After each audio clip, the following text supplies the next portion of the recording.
OnePlus 6 je Android uređaj, a da bi resetovali takav telefon, prvo moramo da pristupimo recovery modu. Prvo ugasite telefon.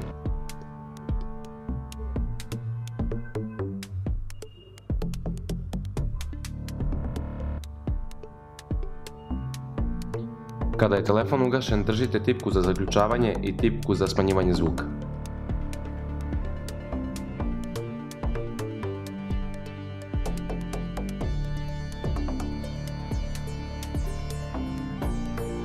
Unesite svoju šifru.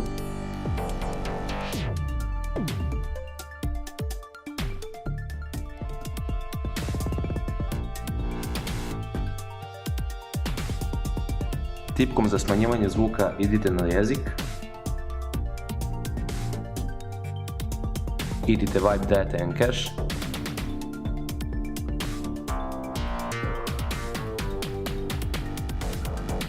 Erase Everything.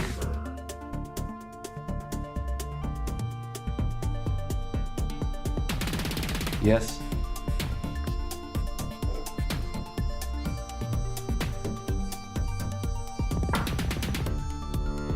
Reboot.